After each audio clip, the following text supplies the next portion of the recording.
think that's enough.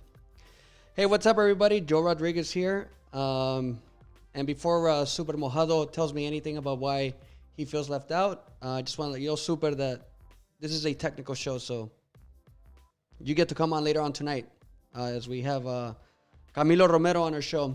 Anyway, this is a very special episode that I am doing because I've been getting requests from many people that are curious on how is it that we're able to put a video podcast together from different places, but also just like the technical aspects of things. And in the past, I actually made a video. Right now, I'm actually currently streaming live, just like in the past, like, you know, with the ETO podcast. But obviously, this took me a very long time to figure out. You know, I'm not an engineer, and you don't need to be an engineer, but you need to be somewhat technically savvy and understand, you know, the basics. So anyway, so what I want to do now is I wanted to actually share a little bit of the setup that we have here at El 3 Online, and basically what we end up using. So the most important thing that you guys need to know it's the basics, right? The basics of the equipment. And here we go. So the most important thing is a switcher if you want to do a multi-camera video podcasting. So right now you see me on the main camera, but I'm going to cut to a different camera. This one right here is a GoPro that I actually have connected to the switcher as well. And then over here, you can see that I have a third camera. So all of these are connected to the switcher. And I'm actually going to go ahead and show you guys via the GoPro. This here, that is the Blackmagic ATEM TV Studio HD live production switcher. So basically what I have is I have all the cameras connected there right now. So it's 3 cameras. But normally what I also have is a laptop connected there via HDMI. So I'm actually going to go and swing around a little bit to show you guys exactly what I'm talking about. So again, I'm using the GoPro for the setup right now. So there you can see that this little switcher has all kinds of different connectors. So here you go. You can see that there's 4 HDMIs in, right? So most of you guys are familiar with HDMIs. And then also these right here, these are called SDI connectors, or BNC in the term. And the switcher also has, 2 XLR inputs. So if you want to do audio directly through there, you could plug in your audio per se. But anyway, so this is basically, you know, what I have, right? So you have the HDMI inputs, you have the power supply, and then you have the Ethernet. I'll talk about the Ethernet in just 1 second. Because a lot of people struggle setting up the ATEM switcher. I was among them. And basically what you got to do is you got to make sure that you take your switcher, and this is obviously live podcasting. But anyway, so see, I have to connect that into the laptop. So that's what you have to do. And then you have to give it an IP address.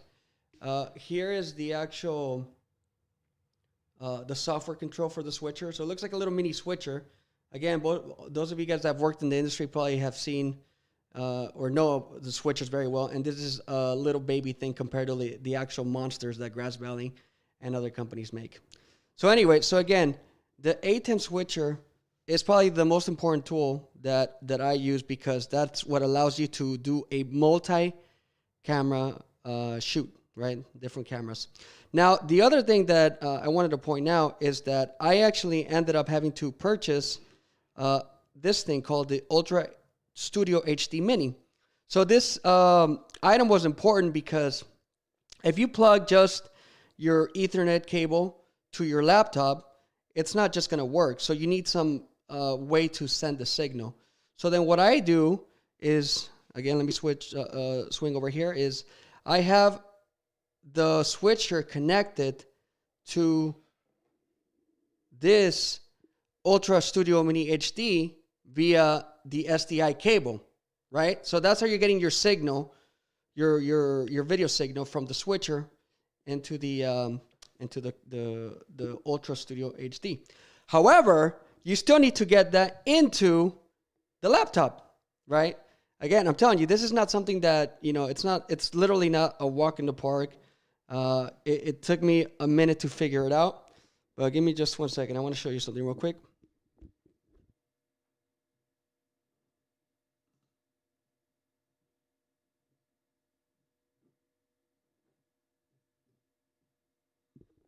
All right, so there you go. So this right here is how you get the image from the UltraStudio HD Mini into the computer, and that is by Thunderbolt. So this UltraStudio Mini HD has a Thunderbolt output that goes into the laptop. So again, that's exactly how you end up doing, this workflow. But again, everything starts with the switcher. It does not work if the switcher is not there. And that's how I'm able to obviously cut back to my main camera. So if you guys have any questions, again, I'm live right now. You guys can ask, and I'll try to get to those questions. And if you have questions and we're no longer live, you can feel free and just leave me a comment, and I'll try to answer your questions as well. Saludos a MexBoy702. All right. So now, as I mentioned, key equipment. The next key equipment that I have is the Rode CasterPro. And here, let me turn the camera around. Let me switch cameras. Boop. There you go. Here it is. So it's that beauty right there. So the Rode CasterPro basically is used by podcasters. And it's an awesome tool. Obviously, that's how I'm getting audio right now. It's a great tool because it allows you to store music. So, I was playing this little track earlier, and there it is. So I have that track that you're hearing in the background playing, right? You see that right there.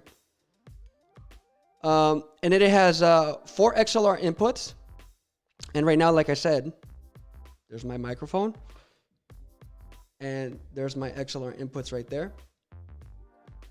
Okay. But also, the cool thing is that you can actually use your cell phone and Bluetooth as well, and the audio from the laptop.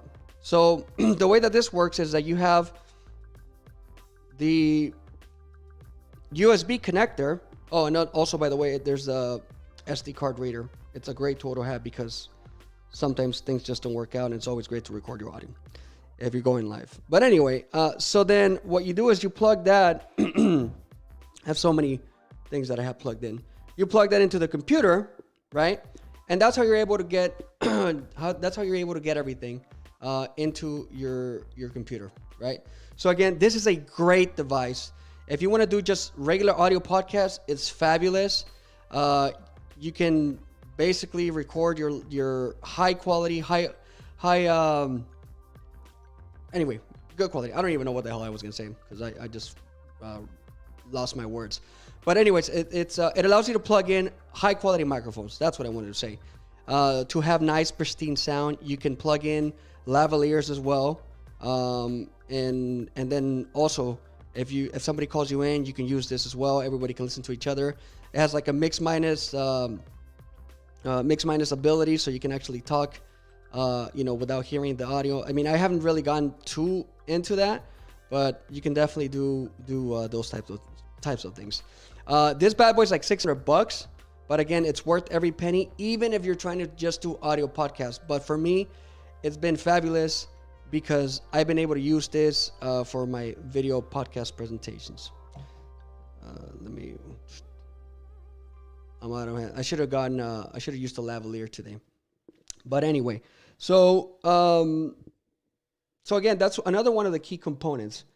And last but not least, the third part of the key components are cameras, right? Cameras, because without cameras, then you don't get video. And again, I'm talking about video podcasting here. You need to have cameras in order for you to be able to do all your live stuff, right? So anyway, so I'm going to show you the cameras that I've been using, the laptop that I've been using, and then cables, right? Because again, you need different type of cables. You need USB cables, you need Thunderbolt cables, you need HDMI cables, you need XLR cables. All those are the type of different cables that you need in order for you to put all this thing together and make it work together. Every now and then, depending on the type of camera that you have, they may not necessarily work. So again, I'm gonna just really quickly switch back to my GoPro. You're becoming pretty handy, GoPro. I never used this actually. So that right there is a Panasonic camera. That one's worth about like $1,200. Let me try to get closer to it.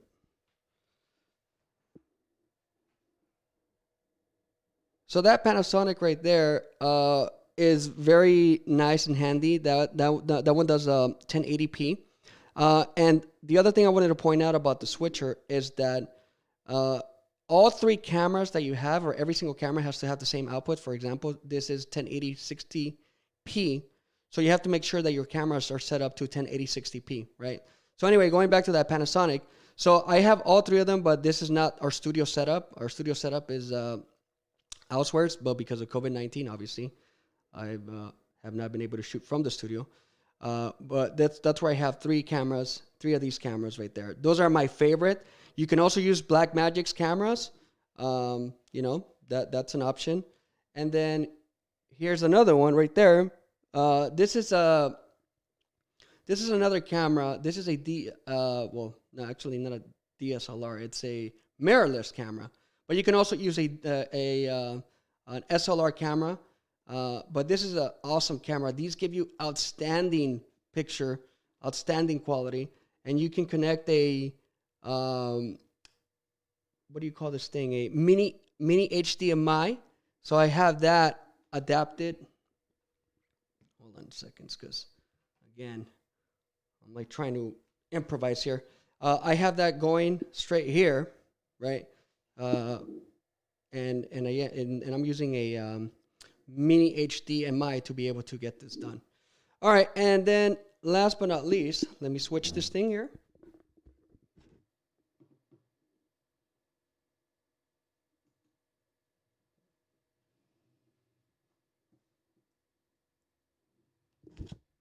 So there it is. Same thing. I have a GoPro right here. And this GoPro, I mean, you can use GoPros, but they have no controls, right? You can't zoom. You can't do anything. And you have, I don't know. I mean, they work. But also, see, you have to have that mini micro HD connector. And there's ways to go about it with the GoPro, but that's another alternative that you can do if you wanted to use GoPros. They're cool to have, like in you know, like in a wider area. You know, if you want to just show like a wide shot and stuff like that, kind of like set up the way that I have this one right here.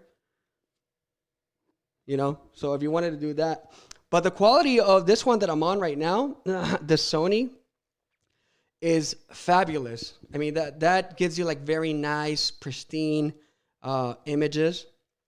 And to be perfectly honest, I think that is the best type of camera that you can use. However, they're photographic cameras, right? They're for photos, so that's the reason why the image quality. And then the lens obviously helps. The Panasonic one has a regular old lens, you know, that's already attached. And on these Panasonic ones, you can actually put a cinema lens or like a better, you know, quality. You can actually have a lens that's far more expensive than the camera. So, so again, you know, what cameras you use, you know, it's up to you. But I'm using 3 different cameras just to show you that if you have 3 different cameras, you know, you can do that. The one thing I have not tested, but I hear that it's possible, is actually your cell phones. I would assume that it's possible to do that, but if I do discover that, I may end up making a video of that. Anyhow, so again, cameras, right? Those we went over. And then I also mentioned laptop. And I'll show you what I use. Go back to the GoPro. So I use an MSI. It's a S65. I got this one last year. It's a really awesome camera because, laptop, because this one has Thunderbolt. And I mentioned Thunderbolt. It's important to have Thunderbolt if you're using this setup. If you don't have Thunderbolt, it's not going to work. That's just the reality. If you figure it out, like how to use it, otherwise, then go ahead and let me know. But again, Thunderbolt is key. You have to have at least one like Thunderbolt port so you can get, your signal from the UltraStudio HD Mini into your laptop. And then also like the processor and all that stuff, it's important, but it's not, the end of the world. This one has an iCore 7, 16 gigs of RAM, decent memory, video memory card. So you can use this one. I think was like in the $1,500 realm. So that's the other thing to keep in mind, that all this stuff is expensive. It's not cheap. Let me change this here. It's not cheap, so it's gonna cost you a pretty penny to get a decent setup. You can do like a more rundown, mediocre, setup, and then use only OBS, so you can cut between different cameras. But then I don't even know how you would do a multi-camera just on OBS alone. So anyway, so that's why you need, if you want to do multi-camera, you need some kind of switcher. That's just the bottom line. All right, so here we go. I mentioned laptop, all right, and now cables. So cables are important because, as you guys know, cables, you need to, I have all kinds of cables. I'm embarrassed and ashamed, and most engineers would probably throw me out of the building if they saw this. But look, you need HDMI cable, right? It's going to my second monitor source. That's where I'm able to actually have, the dual monitor. And not only that, but in this setup, I don't have the switcher has a multi-view port where you can plug in a third monitor, so that way you're able to see all your previews and whatnot. But anyway, HDMI cables, USB cables, XLR cables. So you need all that stuff in order for you to get this show on the road, and again, multi-camera, multi-person. It's not just like you're one of the, run-of-the-mill, me by myself, single camera. You can do that many ways. This is just for a bigger animal. All right, so now let's see here. What I also wanted to talk about is I wanted to actually show you. I wanted to show you this. And this is how everything is tied together, right? So the switcher, I'm actually going to switch things around so you can see the switcher here. Hold on one second. Where's my... There you go. All right, so there's the switcher. No, hold on. Let me cut to it. There you go. Sometimes I don't do that. So the switcher control from the Blackmagic design, Ultra HD, whatever it's called. This allows you to just kind of like basically cut from one camera to another, right? So there you go. So you can't see this because obviously you don't see like what I'm doing because I'm just showing you what it does, right? But if I wanted to, actually, hold on, maybe this might work.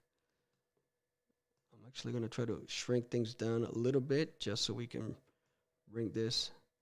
It's not ideal, but it could potentially work. All right. So anyway, so then you might be able to see on my left and on my right, right? So there you go. So now you can see me cutting. So I'm cutting from one camera to another. So that allows you to get, the multi-camera effect. And again, this is OBS, and I'm using OBS to get the signal from the Blackmagic Switcher, right? So what I was going to get to is that you can definitely do this. You can use this. It has the ability to, to add graphics and do things of that nature. But the problem... Oh, and wait, actually, let me show you guys something real quick. Let me see if.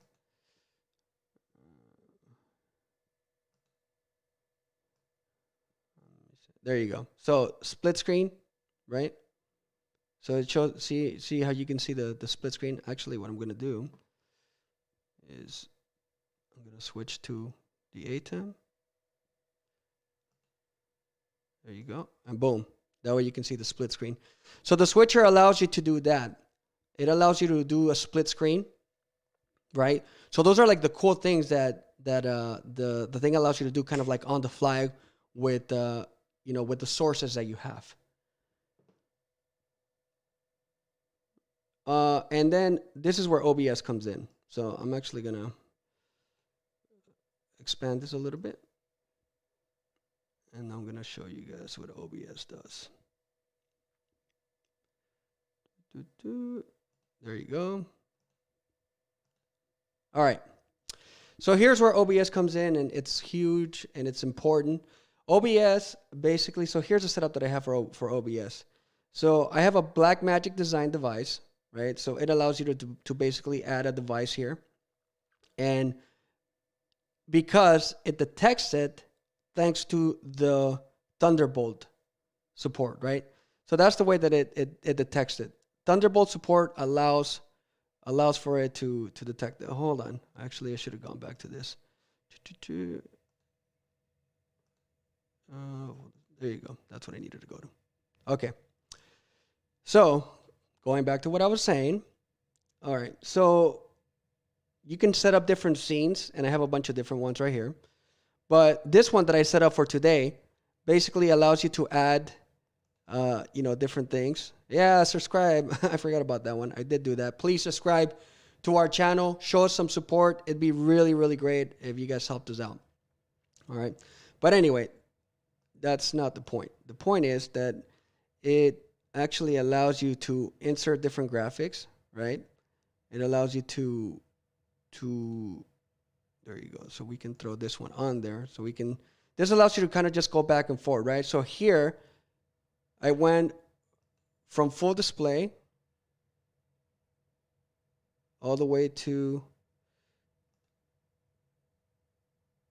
the video podcast, right? Full display, boom, right? So this is what's going on in my computer screen at the moment. And this is going live to you. So that's the cool thing. It allows you to do that as well. So the best combination is for you to utilize all this equipment that I just went through with the OBS software. And basically OBS allows you to just integrate a bunch of other things, right? So let me see if I have, oh yeah, so like if I wanted to integrate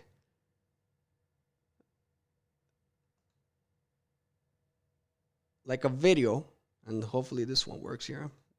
There you go. So I have a video, but then I have the switcher with the video, and that's coming from the OBS, right? OBS allows you to store clips.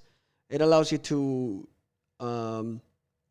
here are some of the video clips, right? So we had this video clip from Pulido the other day. Let me just show you what it does. So there you go. So see, I'm playing that back. And this is from OBS. Right? So it's a little bit different because, again, since I'm doing everything live, it's a lot more challenging. It's very difficult to be able to showcase. But anyway, I hope that you guys got the gist of what I was trying to do. Basically explain to you guys the type of equipment that you need, the type of tools, and kind of like a little format or way that things work. It's tough, it's not easy to do all this stuff. Not only that, but worst, when I'm trying to host and in addition, change from here to there. I'm gonna put the software control back on. There you go. So when Super Mojado's talking and I want to do this or I want to do that or this or whatever, I have to do that. And in addition, also use the control a little bit of the music. Oh, let's add music. there's the music, you know. So you know, I'm doing that that as well. So so anyway, that's kind of like the gist of everything here. So I hope that this was that this served its purpose. I hope that you guys were able to pick up something. I didn't really like the video right now of this camera. It looks great. It looks great normally, but because I have like so much light coming in, you know, the quality doesn't look as good as it should. So, but anyway, but normally it looks pretty good. Again, I recommend these Panasonic cameras if you have that kind of budget. I think the Blackmagics are about the same, more or less. But the thing is that you need to actually invest in order for you to get to this level, you know. And the audio makes total sense. Invest in good microphones. Make sure that you get good microphones, good lavaliers. Audio just makes such a big difference. If you're gonna do just the audio podcast, the Rode is also, you know, something that's very cool. Not everybody has $600 laying around. I didn't. I used a ton of my savings in order for me to be able to get to this particular, you know, position, you know. But now it makes all, you know, it's completely worth it, because theoretically you can do any remote production from anywhere in the world as long as there's an internet connection, or you can always record it, right? Because OBS also allows you to do that. It allows you to record your show, and then you can stream it later, you know. And then the last thing that I wanted to share before I wrap this episode is this. So some people have also asked me, so how is it that you are able to do multi-streams? And what I've been using is this little company called, let me see if I can do it. It's a company called Restream, and there you go. And that's how basically this thing works together, right? So then it shows you right here, you can hook up your page to different things, right? So, you know, you can hook it up to Facebook, you can hook it up to Twitch, Twitter, YouTube, you name it, right? Not a lot of viewers right now, shame on you. But I know that you guys are all going to want to be watching this later. But anyway, so this allows you to restream, hence the name Restream, to basically like the major platforms available. This is a paid service, so you have to pay a monthly fee, or you can do an annual fee. So that way you can do this, you can have the service. But again, if you have customers or followers on Facebook, on YouTube, on Twitter, you name it, then obviously this is a big, it's a great investment, because it allows you to go live to them all simultaneously. So there was another company I used, Lula. I was not a fan of that. I wanted to try them because I wanted to do Instagram Live. However, Instagram Live, it still has a lot of, like, you know, hiccups, and also, like, you know, it's limited to that, what is it, 4x3 spectrum, not 16:9. I'm still not a fan. I know that a lot of people are using Instagram Live, and it's an important tool to have, but I think it's still better to do one-on-ones just with Instagram, despite them implementing this, like, you know, multi-chat room or whatever. But there is, again, Lula is an option if you wanted to do Instagram and YouTube and other places. The only thing about Lula is that they don't do Facebook, and a lot of our followers come from Facebook. So that's why I wanted to make sure that I share that with you guys. There is a free service that you can do. It's a company called, let me see if I can find it, Yellow Duck. You can use them if you want to do Instagram only from your desktop, from your OBS. So it's also a very, very good tool to have. So, all right. So I hope that this video was helpful and useful. I hope that it answered a lot of questions. I hope you guys were able to see, like, the type of setup that I have. And again, if you guys have any questions, you can shoot me an email to joer@el3online.com. And let me see, just because I want to do this. There you go. And also, make sure to follow me, and that's a different scene. That's why it looks different now. Also, make sure to follow me at Worldwide Mexican on Instagram, or follow me on Twitter, Joe Deportes. I don't really tweet too much, so I guess maybe don't follow me if you don't want to. But anyway, but I do ask you to please subscribe to our channel. Subscribe to our channel. Please support. We are El Tri Online, and we cover Mexican soccer players in English, Spanish, Spanglish, you name it. It's a very underserved audience, so that's what we're hoping to do. We're hoping to grow because we are here to be part of the community, and the community is extremely important to us. So that being said, thank you very much for your time. Y nos vidrios. We'll see you later. Let me play the music again. I like it. There you go.